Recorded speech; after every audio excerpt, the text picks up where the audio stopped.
Man, and I thought 8 months was a long time to wait. Guys, it's been 2 years since the last MCU movie. 2 years. I was sad about that for a very long time. I am sad no longer because the latest MCU film, Black Widow, just dropped a couple days ago. I checked it out and have now begun to rank it among the rest of its 23 predecessors. So today I, the film watcher, shall be ranking all 24 movies in the entire Marvel Cinematic Universe. This should be fun. Hopefully it won't be as long as my Pixar video, but we're off to a great start so far, don't you think? Anyway, let's begin. In last place, number 24, Iron Man 3. I just don't like this movie that much. I mean, there's some cool action. Tony is a lot better than he was in the second movie. And I think the little kid, Harley, played by young Ty Simpkins, was pretty good. But overall, it's just such a weird movie. Like, the villains are so dumb. Like, the Mandarin twist is laughably stupid. They had a really cool concept for a villain, and nope, he's a drunken idiot. And frankly, I didn't think he was even that cool before the twist happened. And then they replaced him with Killian, who is somehow even worse. I hate him. I don't know why I hate him so much, but yeah, I hate him. He's really annoying. He's so over the top in the worst way possible. It's boring. The pacing of this movie is ridiculously slow. It's only like 2 hours and 15 minutes, but it feels so much longer than that. Not to mention, the whole movie kind of feels inconsequential. Like, Tony blows up all the suits at the end of the movie, and the next time we see him in Age of Ultron, he just has more suits. So what exactly did this movie accomplish? It did not accomplish a good representation of people with PTSD because it completely glosses over Tony's PTSD issues. It's like he has a couple attacks or something like that in the beginning of the film. They reference it a little bit in the second act, and then it's completely gone by the end of the movie. It makes no sense. It's like, why did they even have him have PTSD if they were just going to completely forget about it? Yeah, this is the MCU movie that has the least things that are good about it, and therefore, it is the worst. So, number 23, Iron Man 2.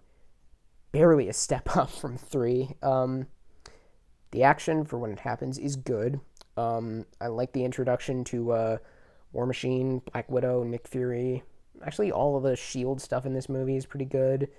I think the idea of Tony trying to cope with dying is a pretty solid one. But I feel like this is the movie where you feel the strain of the shared universe the most, because it's trying to tell its own story while simultaneously trying to set up the Avengers, and it doesn't always feel super satisfying. Like, the movie tries to juggle so many plot lines. Like, Tony has so much stuff to deal with, to the point where he literally doesn't know either of the two villains are even villains. Like, they're not even active antagonists for the entire movie. I mean, like, Whiplash doesn't do anything but sit around. Justin Hammer doesn't do anything but sit around. Neither of them have a key role in the plot. I mean, I guess they do, but not in like a villainous sense. Also, Tony is so unlikable for this entire movie. He's just running around like a drunken buffoon who just, oh my god, he seems like a complete idiot. I mean, Robert Downey Jr. is clearly trying, but I mean, he's always trying with this character, and this is the only time I haven't enjoyed him, but seriously, he's so bad. And then there's way too little action. Like I said, when it happens, it's cool, but there's just so much lull time in the movie, or it feels like not much is happening. I feel like the stuff with Tony's dad is really just thrown in there at the last minute, but yeah, so overall, it's really not that satisfying of a film. Number 22, Thor! The Dark World. Yeah, this is commonly in people's number 24 spot, but I think the banter between Thor and Loki, the action, the design of Asgard, and that awesome funeral scene kind of hold it back from being the worst. However, this movie is so boring and so forgettable. Like, the story is forgettable and bland. The villain is forgettable and bland. The color palette is forgettable and bland. There's so much stuff that could have made a great movie here. But nope. Like, have you seen Malekith's design in the comics? He looks amazing. Here, he just looks like every other dark elf in his army. Like, I'm sure the actor's good, but man, it's a boring character. And the side characters who come from Earth are back. Yay. And somehow, they're even worse. I mean, Jane is just still blah. She's kind of just flavorless. Darcy is a lot more annoying, and they gave her a sidekick who, oh yeah, in the climax, Darcy's sidekick, this intern dude, literally lifts a car. What? Physics are thrown out the window in this movie, I guess. Oh yeah, and my least favorite part of the entire MCU is showcased a lot in this movie. Selvig. Going into my latest MCU marathon, my only to date, but yeah, I expected that I was kind of being irrational before about Selvig, like I shouldn't hate him as much as I thought I did. Nope, I was totally right. I still hate him. He's really annoying. I don't like the performance at all. He does this weird accent that he sometimes doesn't do, and I just don't get it. And he's on full display here. And in fact, a lot of him is fully on display here. Which is another problem. The movie's not funny at all. Like it's just such a bland film and a forgettable film that you don't really remember anything that happens by the end of it. Like, the most memorable scene was the last scene, and Thor and Loki's initial escape from Asgard. That stuff was cool. Everything else was just blah. So, oh yeah, and we never really saw much of the titular dark world, and when we did, it was just rocks. This barren world of rocks. I swear, the climax to the Fantastic Four 2015 movie looked more visually interesting than that. So yeah, not a very strong effort from the MCU. Number 21, Captain Marvel. It's not very good. Samuel L. Jackson is great, as always. I mean, when has he not been great? The de-aging on him and Clark Gregg, who was nice to see, was flawless. Like, fantastic de-aging there. I really enjoyed Talos as a character. Goose the cat was funny. But the main problem with this movie is its lead character. Carol is so boring. She's so unlikable. It's like she's always super arrogant about whatever she's doing, and not in like a likable way, like not Tony Stark arrogant. No, she's just unlikably arrogant for the whole movie. So yeah, I didn't like her at all. And sometimes like I felt like Brie Larson was going for super emotionless and robotic and stuff like that. And then sometimes she had this kind of more witty tone, and it didn't work because in one scene she was doing it and in one scene she wasn't. Speaking of tone, this movie has some weird tonal shifts. So the beginning is just generic sci-fi action stuff, and then you get Earth shenanigans, whoopee, and then goes back to generic sci-fi action stuff. The climax, while visually cool, showcases how little of a threat the main villain of this film actually poses, Yon-Rogg. He literally gets taken out in a dumber way than Bane in Dark Knight Rises. Like, he's not an active antagonist at all. I mean, he's kind of the face of the Kree. Then again, I figured Ronan would be the face of the Kree, and it wastes Ronan. Of course it does. There's also some really weird tonal, like, story problems that just bother me, that are like little nitpicks. Like, Captain Marvel just gets her powers back. She is somehow able to breathe in space when previously she needed a helmet to do so. She and Fury talk to each other like they've known each other for years, which is weird. And then she uses Radio Shack technology to communicate with the Kree, who are in space. I'm sorry, how does that make any sense? How is she able to use Radio Shack to reach deep space? What is up with that? Yes, I do not like this movie very much. It's fine. Number 20, The Incredible Hulk. This movie's a little bit of an outlier because, I mean, Edward Norton was in it as opposed to Mark Ruffalo. It doesn't have that kind of jokey feel of the other MCU movies. And, yeah, I mean, like, until a couple years ago, I didn't even know that this was an MCU movie. I didn't even know it existed. So, that, that should say something. I think it's a good movie. It's good enough. Norton is solid. Most of the cast is pretty good. I think the villains are good. Blonsky, when he's actually Blonsky, is really cool. When he's Abomination, he's kind of just meh. The action is pretty cool. That said, there are some really, really bad visual effects in this movie. Oh, man. Like, I like the design of the Hulk overall, but the effects are so cheesy. And they look so outdated, especially now. Yeah, when Blonsky becomes Abomination, he becomes so ridiculous. Like, he's like, you don't deserve this power. So, that was weird. Also, there is a scene in the climax of this movie where this helicopter is, like, on fire. Like, burning on fire. Like, it should explode any second on fire. And the Hulk claps, and it goes out. I think I had to rewind that to see if that was what I was actually seeing, because it's so insanely stupid. And I get that it's a movie about a scientist who turns into a big hulking green dude, but seriously, that's just really dumb. So, yeah, this doesn't really feel like an MCU movie, but it's not bad if you take it on its own terms. Number 19, Thor! Yeah, the original Thor. There's some really good stuff in this movie. The design of Asgard is magnificent. Oh man, it looks great. I think it's funny, especially when Thor throws down the cup and says, "Another!" That was fun.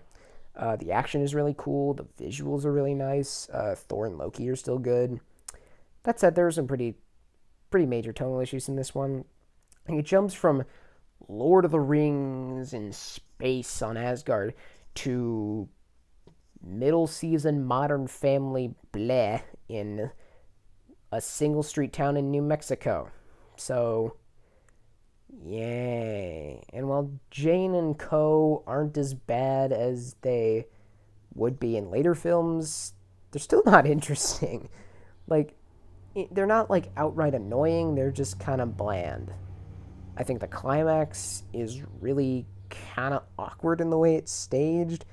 Not like the battle with Thor and the Destroyer. The battle between Thor and Loki on the Rainbow Bridge. That was, not super great. I don't get the Odin sleep. Like, it just feels like whenever Odin doesn't want to talk to somebody, he just lays down on the floor and pretends to go to sleep. That's seriously what it felt like. It was right in the middle of Loki talking to him, and it was just like, nope, I'm going to bow out of this one. Yeah, so I think the cinematography is a little weird. There's some, like, gorgeous shots of Asgard, but then there's others that are, like, sideways or like, diagonal or something, and it just didn't look that good. So it's good. It's fine, but it's just not one of the better MCU films. Number 18, Ant-Man and the Wasp. There's some good stuff in this movie. It's really funny. Scott is as good as ever. I like Ghost as a villain. I think she's great. Randall Park as Jimmy Woo is hilarious. The action is really good, and the visuals are pretty creative. I think that Wasp has some nice banter with Ant-Man.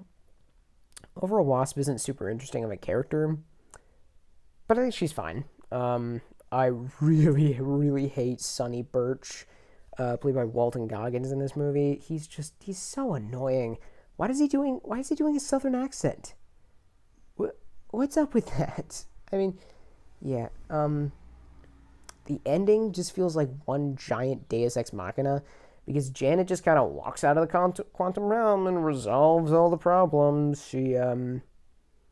Just kind of fix his ghost like that. Because, of course, being in the quantum realm would give you superpowers. Okay. Like, fine. Honestly, the whole Janet storyline in this movie just isn't that interesting to me. It really isn't. So, I mean, it's a good movie. I enjoy it. It's watchable. It's just not one of my personal favorites. Number 17, Ant-Man. The villain in this movie sucks. He's just Obadiah Stane from Iron Man, down to the fact that he's bald. That is attention to detail right there. Or it's just laziness. I prefer to think that it's just laziness. Yeah. And then when he actually goes into the Yellow Jacket suit, despite how cool it looks, he has some ridiculous dialogue. He goes like, "I'm gonna disintegrate you!" So, that was a little weird. And then, Hope is annoying at first, which was weird. I don't get why Hank chose Scott to be Ant-Man. Like, that just kind of feels like a strange detail that was added in very randomly. And, like, it makes sense, kind of, but at the same time, it doesn't. Yeah, so yeah.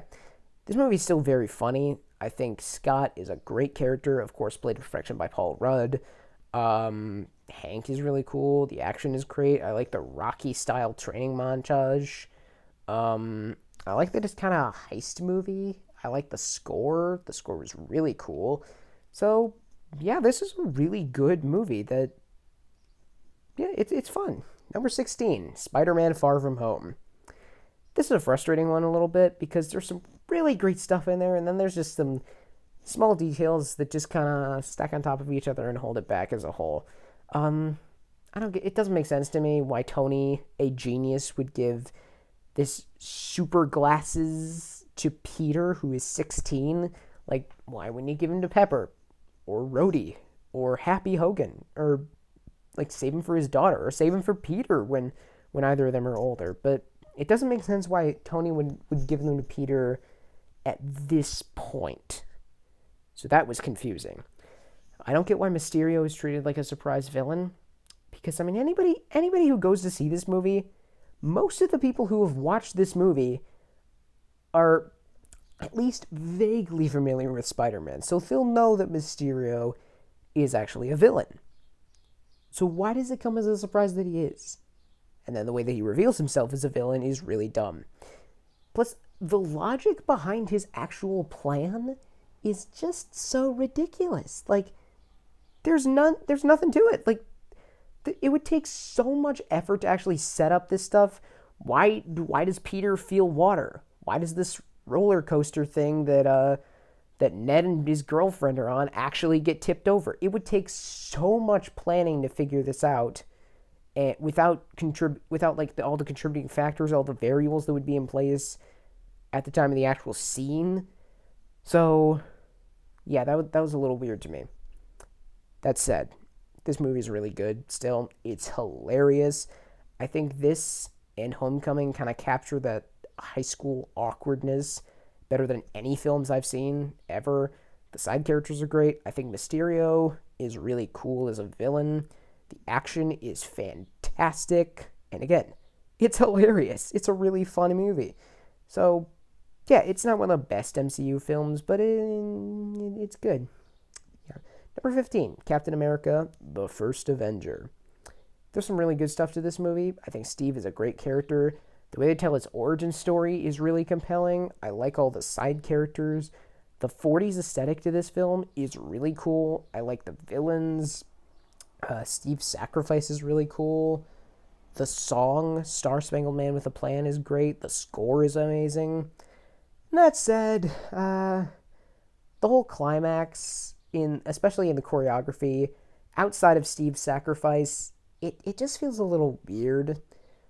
Like, the two actors look so uncomfortable in what they're doing, so it just feels kind of weird. There's way too much montaging in this World War II movie, so I'm not sure. I know why they did it during the Star Spangled Man with the Plan scene, because it makes sense there.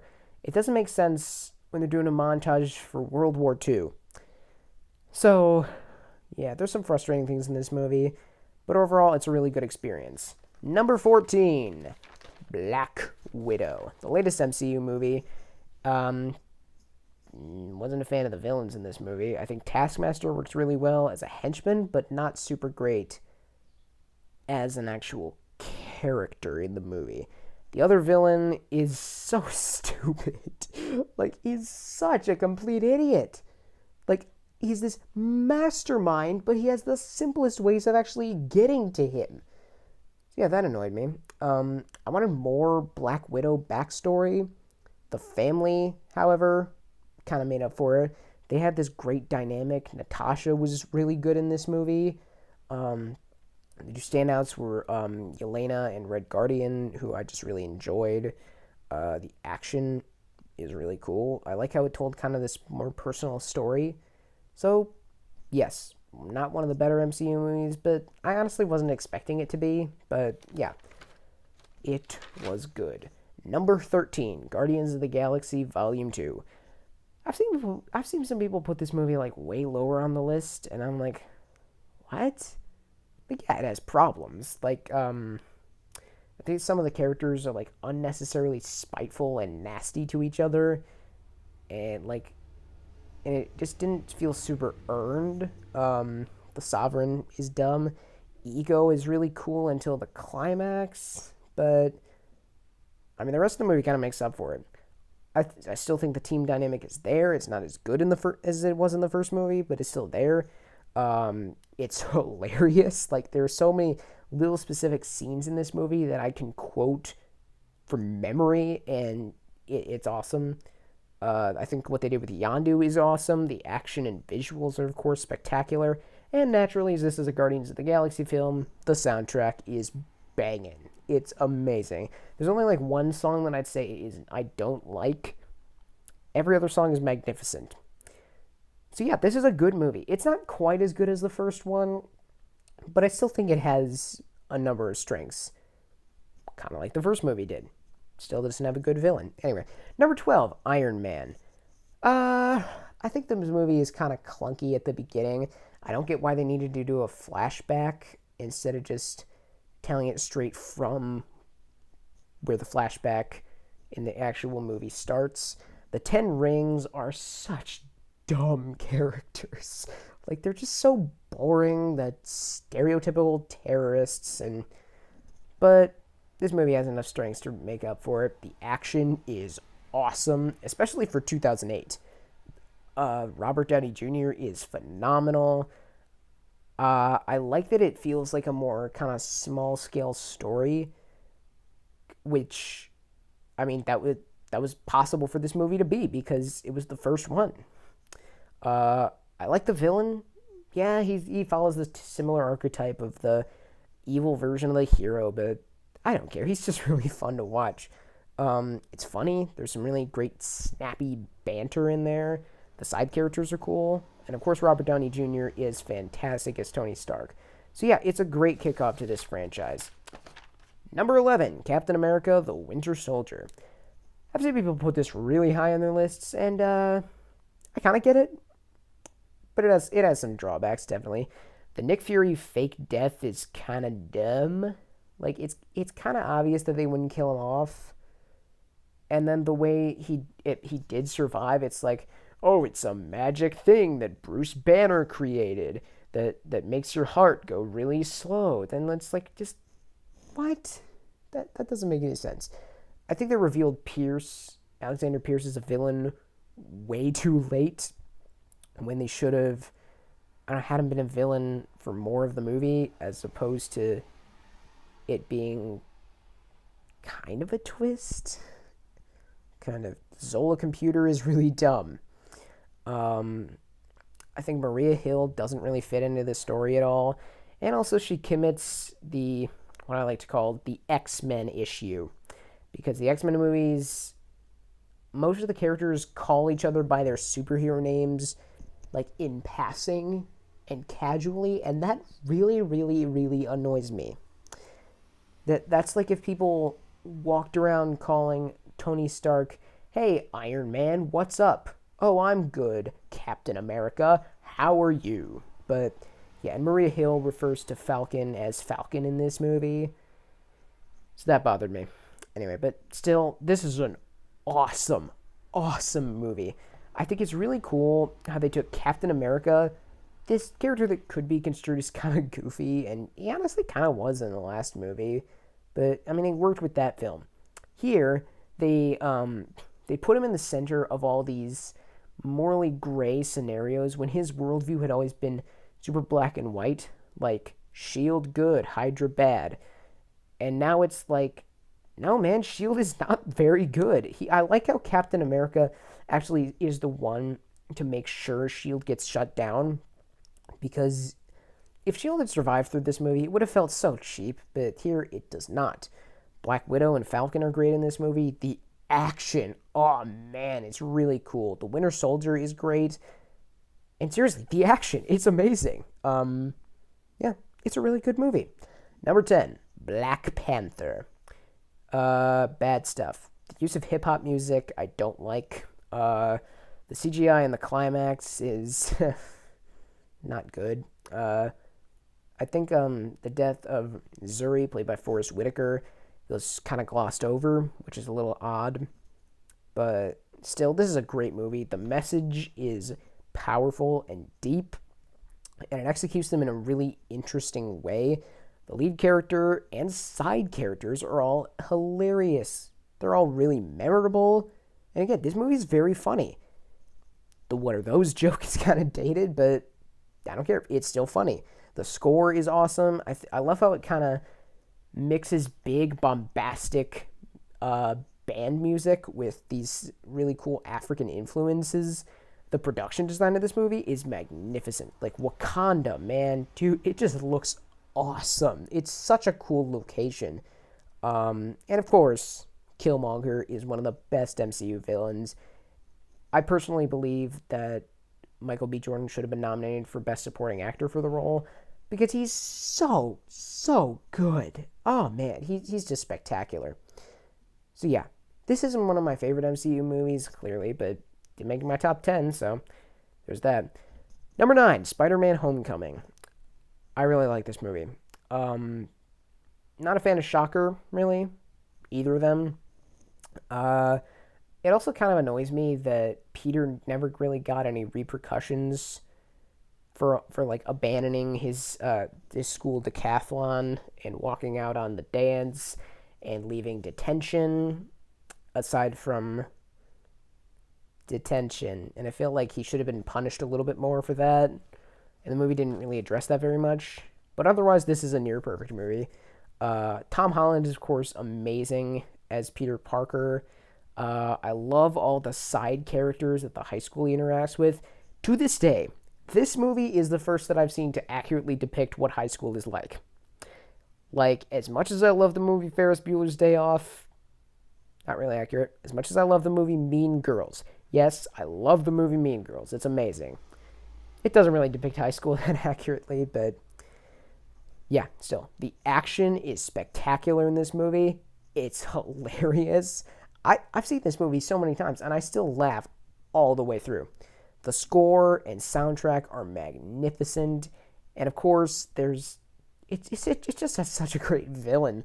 Michael Keaton as Vulture is amazing, and it kind of culminates with that scene where Peter shows up at Liz's house, and then it's like, oh my God, he's the father. I was blown away when I first saw that, and I'm blown away every time I see it. And I just get terrified when he just leans over the back of his seat, has a gun in his hand, and he's just talking to Peter. Super casual, nothing to it. He's just talking really casually to Peter, and it's like, oh man, this guy's terrifying. And yeah, I love this movie so much. It's magnificent. Number 8, The Avengers. First big team-up movie. It's really, really good, of course. I did have a couple issues. It feels like the movie wants people to hate Hawkeye because he's a villain for like 75% of it. And he only becomes a hero in like the third act. And he's rendered as easily the weakest of the 6 Avengers. I mean, he's still fine, but still. Also, Selvig is in this movie. Yay! I hate him. Still hate him. However, they're still a great movie. I think the character dynamics and the banter between our six Avengers, or five Avengers for most of the movie, is great. Spot on. The dialogue in this movie is great. It's really funny. The villain is amazing. Like, aside from Thanos, Loki's probably the best Marvel villain, in my opinion. The action is great. And oh my, the climax in this movie, it's magnificent. Like, just such gloriousness to behold. And yeah, it's a great movie. It just has a couple issues that hold it back a little bit from true masterpiece-ness. That's not a word. Number 7, Doctor Strange. Admittedly, the villain gets a little bit lame in the climax. I thought he was fine for most of the movie, but yeah, in the climax it does get a little goofy. I think, the movie is a little too similar to Iron Man. The main character and the mannerisms and sort of the way the story is initially set up feels like Iron Man. But I still find this movie to be awesome. I do think it is better than Iron Man. It is insanely rewatchable. I don't know why this movie is so rewatchable and so fun. It just is. It's hilarious. Benedict Cumberbatch as Doctor Strange is perfect. Brilliant casting there on your part, Kevin Feige. And then every side character is magnificent. From the Ancient One, who for some reason is like a 60-year-old British lady instead of an ancient Asian dude, but I don't even care. She's awesome. And then Mordo. This was my first Joe Treleggio horror movie that I watched, and he's amazing. He's one of my favorite actors working today. The action is great, like, and the visuals. Oh man, like there's really not that much action in the movie, which I never noticed before. Which, I mean, in like Iron Man 2, you can tell that there's no action because there's nothing else going on to support the movie. This movie has all the cool visual sequences, like, and there's so much variety to it. It's like Inception and a whole host of other sorts of things. Like, it doesn't just do the Inception thing, because, I mean, yeah, there's similar elements to Inception in this movie, but only in the villains, the flippy building stuff. Yeah. And again, it's just super rewatchable and fun.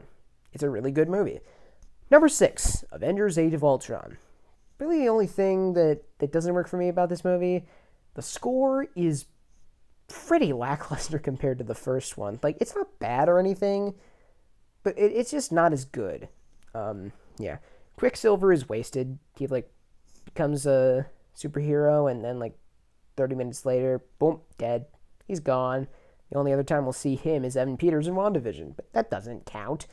Again, Selvig is in this movie, and I hate him, but he's used pretty sparingly, so I'll give it a pass, I guess. I love that this movie kind of adds to the original and improves on the flaws. It gives Hawkeye more development. It has less Selvig. Yeah, it's a great movie. It expands on everything that made the original awesome. So, yeah, it's an amazing sequel and just an amazing movie. I really like the new characters, and Ultron is a fantastic villain, played to absolute perfection by James Spader, who just knocks it out of the park with this one. It's really funny, it's emotional, the stakes are really high, the action is phenomenal. The climax might even be better than that of the first movie. I never feel like this movie is overloaded. I just really enjoy it. Number 5, Thor! Ragnarok. This is easily my favorite of the Thor movies. Like, there is no question. I think I've watched this movie more times than I've watched any MCU film because it's just so fun. It's awesome. Like, it's hilarious. It's really funny. There's not a single joke, in my opinion, in this movie that doesn't work. I still laugh at a large percentage of these lines, and I've seen this movie like 20 times. Yeah. The only problem is that the Warriors 3 are kind of disrespected and thrown out the window. Yeah, but still, it's a great movie. It takes all the good parts of the other Thor movies, makes them so much better, and then takes out all the other bad stuff in those movies, Selvig. But yeah, I think the use of the old characters is great, and the new characters are all fantastic. Hela is an awesome villain. I really like that this movie can have this big epic story, and it never really forgets that, even though it is kind of a space comedy, sort of. The action, the visuals, the score are all magnificent. The design of Asgard is still great. The design of Sakaar is awesome. Like, I mean, this movie's new locations are so much better than that of Thor: The Dark World, and Thor: The Dark World was named after its new locations. So yeah, it's a great movie. Number 4, Guardians of the Galaxy. The only problem with Guardians of the Galaxy is the villain, Ronan. He's funny, but not in the way you'd think. He's just dumb. Everything else in this movie is amazing. I think the team dynamic in this film is awesome. Maybe even better than that of the Avengers. Yep, I said it. And then all the individual character arcs tie into the team dynamic so well. This is one of the most heartfelt MCU movies, which is really surprising because it's a really weird movie. The action is amazing, the visuals, the whole style to it, it's hilarious. I love every joke in this movie. And of course, it's endlessly rewatchable, and it has probably the best soundtrack, excluding musicals, that I've ever heard in a movie ever. It is an amazing movie. I absolutely love it. Number 3, Captain America: Civil War. I love this movie. I was not expecting to love this movie as much as I did on my most recent rewatch. It tells this gripping story based around different ideologies from all the characters that are pre-established, so they don't need to waste any time establishing anybody's motivations. They could just let this story unfold, and it all feels earned. This movie could easily have felt overstuffed, but it never does. It manages to have all these different characters and their motivations at the center stage. It introduces Black Panther and Spider-Man, and they all feel like great additions. It adds Zemo, who is like this manipulative, calculating mastermind, and I love him. And it has some of the best action in the entire MCU. So yeah. I like that this movie doesn't really decide your opinion for you. It doesn't really tell you who to side with. It lets you pick your own conclusion. Iron Man is not the villain of this movie. It bothers me when people say it is. Oh yeah, and yeah, the action is amazing. Of course it is. It's probably better than it was in Winter Soldier. Like the choreography, all of it is just perfect. Near perfect movie. Number 2, Avengers: Infinity War. I love this movie. This, like Civil War, could easily have felt really overcrowded, but it never does, because that's how good this movie is. It's amazing. Every character gets a little moment in the spotlight to shine, whether it's a little joke or something major in the plot. The interactions with the characters you've never seen together before are amazing. It's really funny. It's really emotional. The stakes are really, really high, but it still manages to keep the tone pretty lighthearted and fun. The visuals are incredible. The action is amazing. I think it has an amazing score. The snap is an amazing scene. Maybe my favorite scene in the entire MCU. No, except for Portals, but we'll talk about that later. The Children of Thanos are the best henchmen. Yeah. And of course, we have Thanos, who is amazing. I love Thanos. Every time he's on screen, I've seen this movie like 15 times, and every time I see Thanos on screen, I'm like, oh my god, what is he going to do next? Who's he going to kill now? Yeah. It's an incredible movie and an incredible testament to this universe. Number 1, Avengers: Endgame. Mostly because of the portal sequence. Not really, but yeah, the portal sequence is amazing. It's maybe the greatest scene I've ever seen in a movie theater. I just geek out every time I see it. And I've seen this movie quite a few times. I think every character's arc is paid off so well, and they all get endings that feel right for their characters. It pays off so many tiny details that I won't go into, but they're all great. I think the first hour is ridiculously strong and powerful and emotional. The second hour is really fun. And of course, the third hour is one of the greatest hours ever put to film. It's amazing. Oh my god, it just pays off so many things in this 1 hour. It's emotional, it's funny, it's ridiculously entertaining. It has an amazing score, it looks great, the action is spectacular. Every character gets the ending that they deserve. Yeah, this is the MCU's magnum opus. It's my favorite movie in the franchise. Thank you for watching. Comment your own list down below. Like, subscribe, and as always, remember to keep calm and watch on.